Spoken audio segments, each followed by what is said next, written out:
is very important, should lead to the deployment, testing, and engagement of the developed iMERMAID solutions. Opening some brackets here because I believe this is very important. Of course, we do not expect that you're going to achieve the same results as the internal iMERMAID use cases, because the iMERMAID use cases are with us for a duration of 36 months. Your projects are going to be with us for a duration of 9 months, meaning that with you, we're going to be focusing on preliminary activities, small-scale tests, roadmaps, small projects, and so forth, in order to assess the feasibility of further scaling and implementing the solution. The availability of the iMERMAID solutions is also available in the documents that I'm going to be sharing in a bit. And last but not least, the attractiveness and replicability of the proposed action, your action will be prioritized. This is something that I have also mentioned numerous times, but we have seen that in our open call one, although we have stated this in all our documentation, in our webinars, still we have received applications from private entities. And unfortunately, although the proposals are good, we cannot accept them because the eligibility criteria is as stipulated only for authorities. Here you also see a description and explanation on what an associated region is, and some examples of what a local and regional authority is, such as, for example, municipalities, local regional agencies, planning bodies, transport authorities, ports, and so forth. Anything that has a status, or any institution that has a status of an authority, is eligible to apply.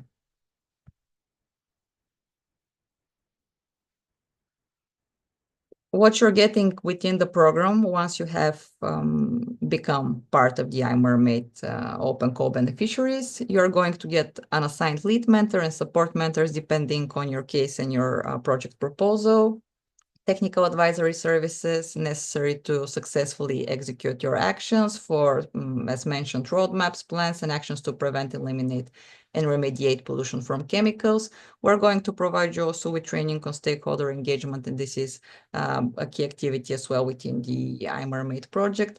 Know-how on how to build a successful use case based on our internal use case methodology, and a link with one of the iMERMAID use cases. We're also going to provide an opportunity in case you believe this is beneficial for you for a site visit to one of our use cases.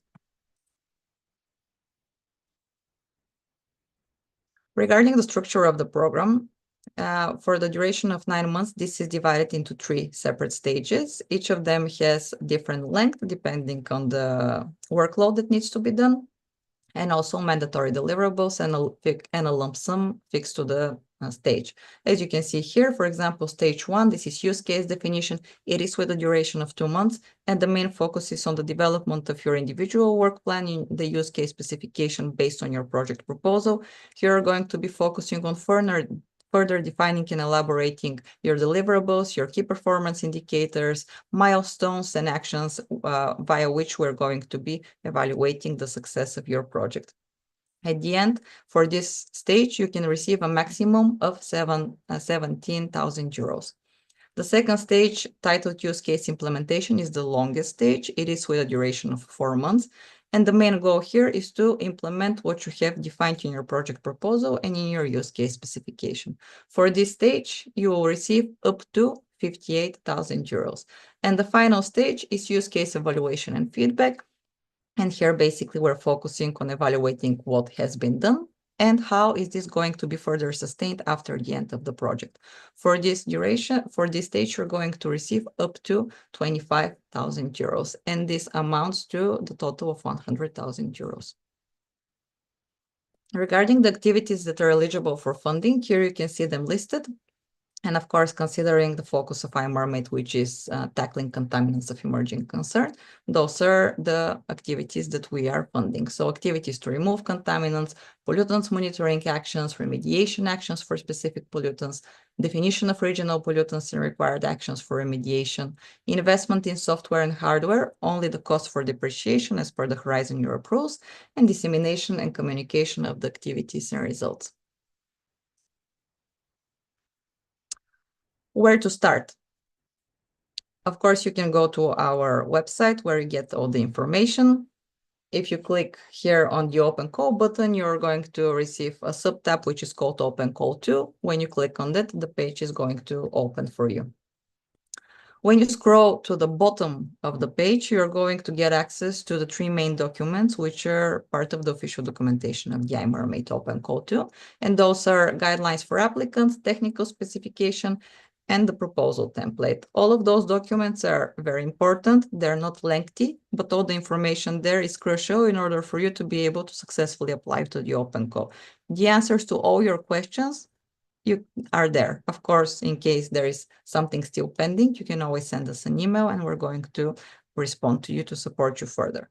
In Annex 1 guidelines for applicants, here you have all the rules and requirements for you to be able to apply, to understand what we're expecting from a proposal, how we're evaluating the proposal, where you need to apply. So everything is there.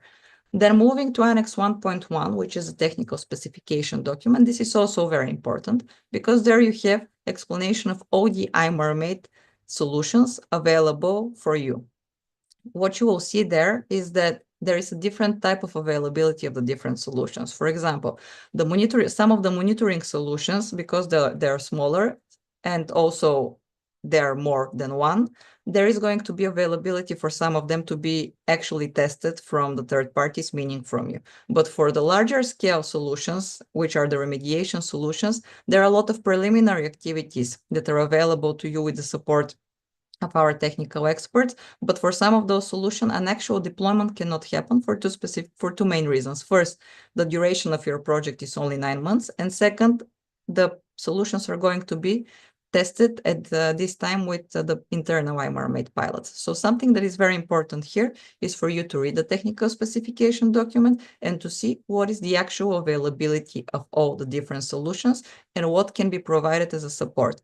Afterwards, based on this, of course, and if it is feasible, the follow-up deployment of the solutions will be explored basically in your final stage, exploitation and sustainability, where all of those aspects should be listed and defined. And last but not least, the proposal template, Annex 2, where you are actually developing your proposal. This is just how the document looks like within. Then, while you're developing your proposal, you need to submit it somewhere. And you're doing this through the F6S platform. You click on the link that you see here. If of course, you are going to have access to this presentation, but this link, you can find it everywhere. You can find it on our website, in the official documents that I have just shared. You have it in multiple places. So it is going to be very easy for you to locate it. When you click on it, you're going to be automatically redirected to the application form, which is what you see here on the screen. And then you just need to fill in this short application form. And one of the questions there is for you to upload your proposal. So as part of the application form, you upload the proposal, and this is what at the end you submit. Something important here to mention, in case you do not have a registered profile on the F6S platform, you're going to receive a pop-up, which is asking you to register, and you can do it similar to all other platforms, either via LinkedIn or via your email and also Facebook. So there are different types of ways that you can register. It's with several fast steps, and you won't have any issues. Again, in case you encounter any, you can send us an email and we're going to support you with this. Regarding the timeline, deadline for applications is 3rd of April. Afterwards, we're moving to evaluation and contracting stage. This is going to happen between April and June. And for the selected projects, as stated up to 5, they will start working with us from July 2025 until March 2026. The program is with a duration of 9 months. Something as well very important here to mention is how the funding is received. It is a lump sum model, meaning that you're going to be receiving funding after the end of each stage, depending on the successful delivery of the actions that you have provided in your proposal, your deliverables and KPIs. So at the end of each stage, the budget that I have shown you in the table in one of my previous slides is released and you receive it. And I think that's it. Now I'm going to move to the Q&A. And let's see what we have there. So first, can you send us the presentation in the end of the seminar? Yes, this is possible. I'm going to disseminate the presentation. Also keep in mind that we are recording the session, and this is also going to be available on the iMERMAID LinkedIn channel.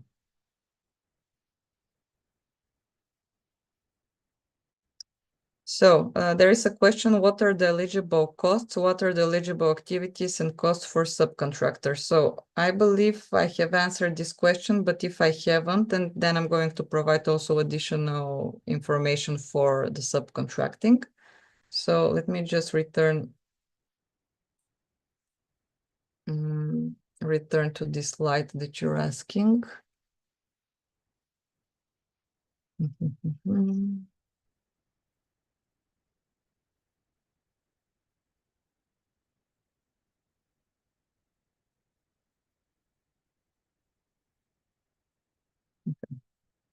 So regarding the eligible activities for funding, those are the ones that I have mentioned. Regarding subcontracting, for this specific call, we are allowing a percentage of up to 30% from the total eligible cost for subcontracting, which should be for actions that cannot be performed by the authority, but are directly related to the project proposal and are needed in order for the proposal to be successfully executed. For the subcontracting, it is very important for all the authorities to be following the legal requirements and regulations as per their national law, and also to follow the best value for the money that they are providing. And last but not least, to follow the Horizon Europe use for subcontracting, which are also provided in Annex 1 guidelines for applicants.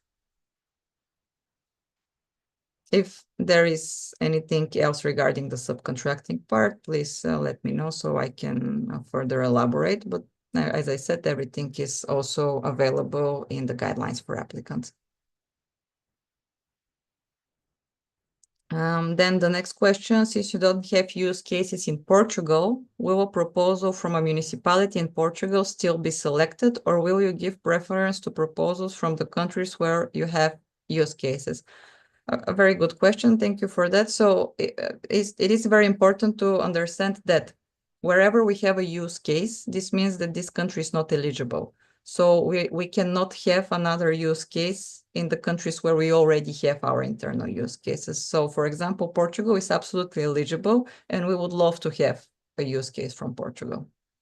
Okay, so I hope that this answers your question. But all the countries where partners of the iMERMAID project are based in are not eligible to apply for the call. Anything else is eligible to apply for the call.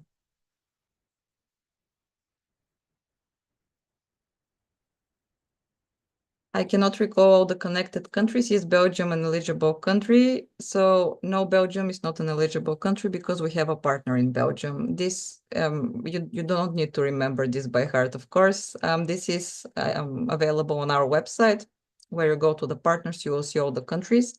And also this is available in Annex 1 guidelines for applicants. So all the non-eligible countries are mentioned there, so you can easily see who can apply and who cannot. And then the next question. We're a public institution that funds and promotes research and innovation projects. We do not do research ourselves. Are we still eligible to apply for this call, even though it does not fit exactly our thematic objectives? So you're a public institution, but we need to, and this is something that I need to make clear, and from time to time, there needs to be additional evidence that this is the case. But if a public organization is an authority, then it is eligible. But there are public organizations that are not authorities. For example, a lot of research organizations, although that they're publicly funded, they are not an authority. So there is a different status between, for example, a municipality or a regional agency or administration and a public research organization. However, and this is something that we have seen as a case, there are some institutions that are with a research status that are acting as authorities in different countries. And because this is something that we cannot know, what is the status in the different countries, in case there is any doubt whether the institution is an authority, we ask for an additional letter an official letter stamped and signed that this indeed is treated as an authority within the respective country. Okay, and Albania is an eligible country, so Albania can apply for the call. What contaminants of emerging concern are included in the project? So there are different types. I don't know, Rodrigo, can you just briefly mention some of them to the attendees? So regarding the contaminants of emerging concern that are being analyzed, they are different from one use case to the others. This information can be found under iMERMAID webpage, but I can briefly introduce you to some of them. For example, under use case 1, we have bisphenol A. Under use case 2, in the pharmaceutical facilities, we are analyzing ibuprofen, ketoprofen, and diclofenac. Under the heavy metal one, we do zinc, cadmium, aluminum, and a couple more that I don't remember right now. Then use case 4 is a bit more difficult to say. So, but that's of course due to the place where the buoy is located. And finally, under the leachate treatment plan, we are focalizing as well in some heavy metals, some of the previous organic pollutants, and PFAS for sure. But of course, this information is included under iMERMAID webpage. And in case you still have any doubts, please come back to us. Thank you, Rodrigo. And then I think this is the final question. Of course, if others pop up, they're absolutely welcome. So the last one is, are consortia between authorities and private individuals eligible? So consortia are not eligible. The only eligible applicants are local and regional authorities, and then authorities can find other means in collaborating with those private entities, as I've mentioned, through, for example, subcontracting activities, or, for example, hiring experts for the duration of the project to be working on it. Okay, so there is one more question. Is vegetable oil, considered a contaminant of emerging concern? I don't know.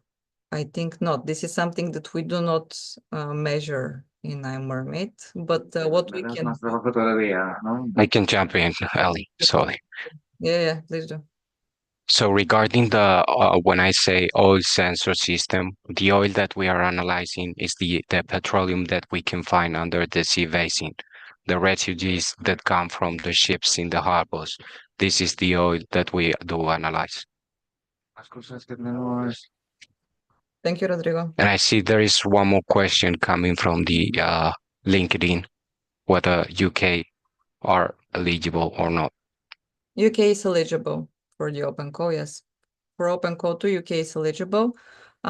Regarding the contaminants of emerging concern, something additional that we can mention is that in case you're wondering whether our solutions are going to be suitable for the contaminants that you're identifying, please do send us an email, because then we can turn to the specific technical solution providers, and then they can provide us with a response whether this additional contaminant can be actually targeted through the activities that they're developing. Okay, so this is something that we can follow up. In case you have an idea, in case you see that you do not find additional information in our website or in our documents, please send us an email and we can follow up on this. Then, investigation into non-industrial pollutants of geographical origin. Are they eligible for a project? Rodrigo? Depends. We will need to have further information for giving you a proper answer. Yes. So I suggest you can send us an email. Yes, please send us an email, and then we're going to go to the technical partners to assess this and let you know. But please provide us as much information as you can, so we can get a full response.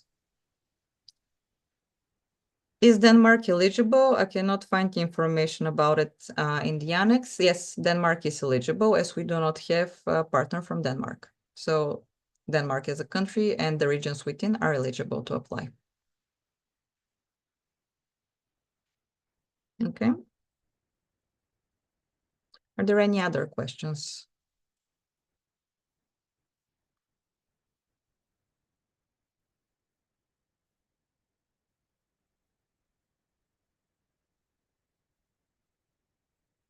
I see there is another question related to the UK one, which is can UK companies apply and lead or subcontractor? So the rules for UK are the same for everybody. It's only local and regional authorities applying, and then the means for how those authorities can collaborate with other types of entities were already mentioned and available in Annex 1 guidelines for applicants.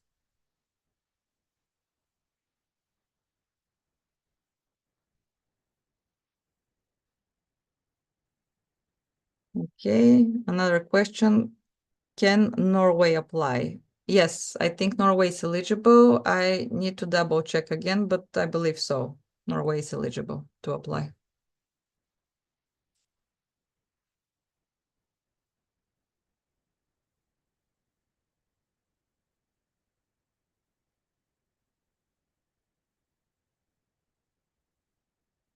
Also, Sweden is eligible to apply in case, because we're in this area. Okay, so in case there aren't any other questions, I'm going to slowly close the webinar if something pops up, but I would like to thank you all for your time. I hope that this was useful. In case of any other questions, we're absolutely available to respond to them. You have time until the 3rd of April. Of course, start early for you to be able to develop a proper proposal, and we would love to read them. I would like to wish you good luck in your application process and stay tuned as we're going to have more coming webinars. Have a good day. Bye.